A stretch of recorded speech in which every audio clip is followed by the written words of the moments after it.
இங்கே நாகப்பட்டினங்க, நாகை மாவட்டம் தாங்க, வடக்கு பையநல்லூர். நாங்கள் விஜய் பார்க்கறதுக்கு ஆர்வமாக வந்தாங்க. ஐயோ நான் என்ன சொல்றேன்னு தெரியல. நான் கூட்டத்தில் நின்றுட்டு இருக்கக்குள்ள ஹிந்திக்காரன் 4 பேர் நின்றுட்டு இருந்தானோ. இவனு உங்களே பார்த்துட்டு இருக்காங்க, பயமா இருக்கு, கழட்ட முதல்ல செயினை கழட்டுங்க மம்மின்னு எங்க பொண்ணு தான் சொன்னிச்சு. நான் செயினை கழட்டி பேண்ட் பாக்கெட்ல வச்சுக்கன்னு கொடுத்தேன். பேண்ட் பாக்கெட்டுக்குள்ள கையை விட்டு எடுத்துட்டு போட்டானோ. எடுத்த ஆளை இவ பிடிச்சிட்டா. ஆனா அவங்கிட்ட இருந்து இன்னொரு ஆள்கிட்ட கொடுத்துட்டான். பிடிச்சிட்டா, இவ பிடிச்சிட்டா. அந்த ஆளு தான் அது. கேக்குறது நான் எடுக்கலன்னே சொல்றான். அதெல்லாம் சும்மா நல்லா இருந்தான். எங்க கூட நின்னவே நல்லா நின்னானே. என் மேல தோல்ற முன்னாடியே அவன் கையை வச்சு அமுக்கிட்டு நிக்கக்குள்ள எனக்கு பயமா இருந்துச்சு. சரி இவன் ஏதோ செயின் பறிக்கிறவன் ஹிந்திக்காரனாலே பயமா தானே இருக்குன்னு நினைச்சு நவுந்து நின்னேன். நவுந்து நிக்கக்குள்ள எங்க பொண்ணு தான் சொன்னிச்சு, உனக்கு ஹிந்திக்காரனால இருக்கானு முதல்ல கழட்டுங்கன்னுச்சு. கழட்டி கையில கொடுத்தது பேண்ட் பாக்கெட்ல போட்டுச்சு. பேண்ட் பாக்கெட்ல போட்டு கை வச்சு அமுத்திக்கிட்டு தான் இருக்குது. அப்படியும் கையை தள்ளி பேண்ட்டுக்குள்ள கையை விட்டு எடுத்துட்டானு. 4 பவுனுங்க.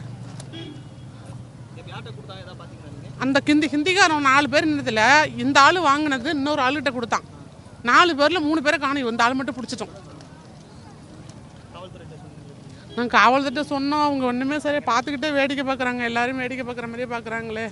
நீங்க எப்படியாச்சும் விஜய் கிட்ட சொல்லுங்க, எப்படியாவது கண்டுபிடிச்சு கொடுத்தாலே போறோம். எங்களுக்கு ரொம்ப எல்லாம் ஆசைப்படுங்க. கஷ்டப்பட்டு சம்பாரிச்சது. நான் ஆர்வமா விஜய் பாக்குறதுக்காக வந்தோம். என் பையன் தான் போய் பாருங்க, என் பையன் இங்க இல்ல வெளியில இருக்கிறான், எனக்கு பதில் விஜய் போய் பாருங்க மம்மின்னு சொல்லுவது. நான் கிளம்பி வந்தேன். தான் வேலை பார்க்கறான். தலைவர்கிட்ட எங்களுக்கு செயின் பார்க்க வந்தோம். செயின் இந்த மாதிரி தலைவரை பார்க்க ஆர்வமா வந்த இடத்துல இப்படி செயின் போனீங்க தெரியலையே. நான் வரமாட்டேன்னு தான் சொன்னேன்.